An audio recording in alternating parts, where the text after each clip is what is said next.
ایک جنگل میں کالو کوا اور کمو کوی رہا کرتے ہیں۔ وہ دونوں ہی بہت مکار ہوتے ہیں۔ وہ ہمیشہ دوسرے پرندوں سے اپنی میٹھی زبان کی وجہ سے کوئی نہ کوئی فائدہ اٹھا لیتے اور دوسرے پرندوں کے نقصان کی کبھی پرواہ نہ کرتے۔ کالو جی، مجھے بہت زور کی بھوک لگی ہے، لیکن کچھ اچھا کھانے کا دل ہے۔ یہ روز روز کی کھچڑی یا وہ طوطے کے فروٹ نہیں کھانے مجھے، کچھ نیو ٹرائی کرنا ہے۔ اچھا ایسا، اب کیا میں نیا ڈھونڈ کے لاؤں تمہارے لیے؟ مجھے نہیں پتا جی، کچھ کریں، کچھ ڈھونڈ کے لائیں میرے لیے۔ پہلے تو طوطے سے فروٹ چوری کر لیتے تھے یا ٹونی چڑیا کی کھچڑی، اب بنا میں کیا لاؤں؟ آئیڈیا، ایک چیز ہم کھا سکتے ہیں ایک دم فریش، ہمسائے پرندوں کے انڈے۔ چیز تو بڑی مزے کی بتائی آپ نے، مزہ آئے گا۔ لیکن ہم پکڑے بھی تو جا سکتے ہیں، جب سارے پرندے مل کر انڈا چور کو ڈھونڈیں گے۔ اس کا حل بھی ہے میرے پاس۔ ہم سارے پرندوں کو کہیں گے کہ انڈے سانپ چرا رہا ہے، اور اس کو ہم نے ہمارے علاقے میں دیکھا بھی ہے، اور سانپ سے تو کوئی پنگا نہیں نہ لے سکتا۔ ہاں یہ ٹھیک ہے، تو پہلے ہم کس کے گھر سے شروع کریں؟ ہم طوطی کے گھر چلتے ہیں، میں نے سنا تھا کہ وہ انڈے دینے والی ہے، چلو چلتے ہیں۔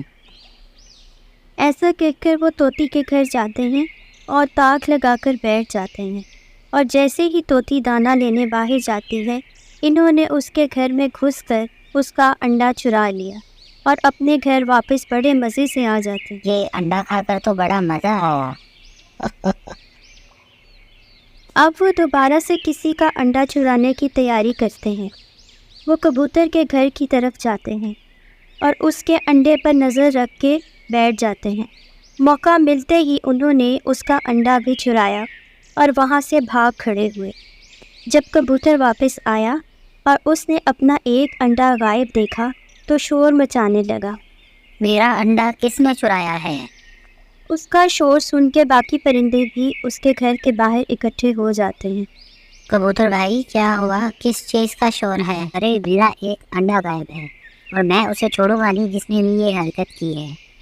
کچھ دن پہلے میرا بھی ایک انڈا غائب ہوا ہے، کون چوری کر رہا ہے؟ ہمیں پتہ لگانا ہی ہوگا۔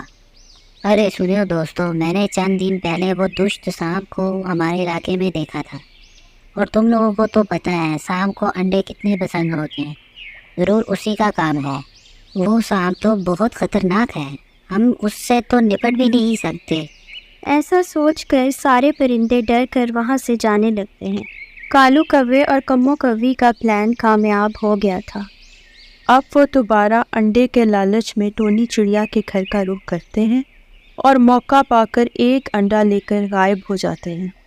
جیسا کہ کووں نے غلط کہا تھا، چڑیا کو بھی یہی لگتا ہے کہ اس کا انڈا سانپ۔ ہائے اللہ، یہ کیا ہو گیا؟ میں اس دشت سانپ کو چھوڑوں گی نہیں۔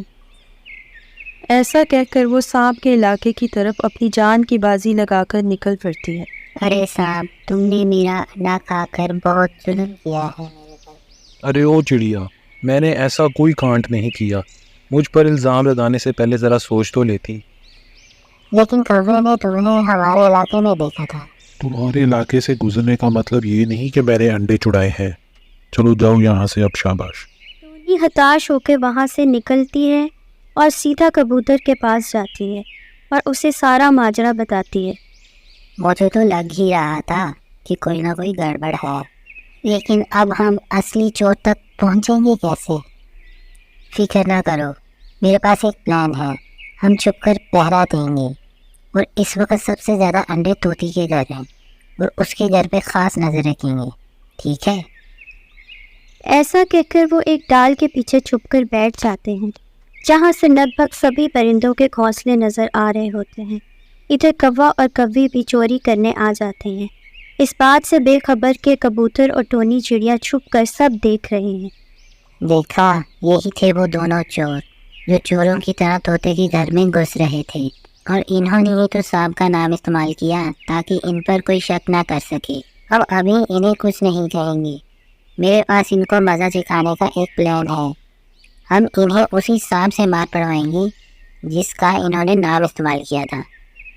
ایسا کہہ کر وہ سانپ کے پاس جاتے ہیں اور اسے پوری بات بتاتے ہیں۔ اچھا، تو اس کوا کوی کی اتنی ہمت، اور مجھ پر الزام لگا رہے ہیں، اور کان خود کر رہے ہیں، میں انہیں چھوڑوں گا نہیں۔ ایسا کہہ کر سانپ کوے کے گھونسلے میں جاتا ہے۔ ارے او کالو، تمہاری اتنی ہمت کہ تو میرا نام لے رہا ہے اور انڈے خود چرا رہا ہے۔ دونوں کی سانپ کو دیکھ کر بری حالت ہو جاتی ہے، ہمیں معاف کر دو سانپ۔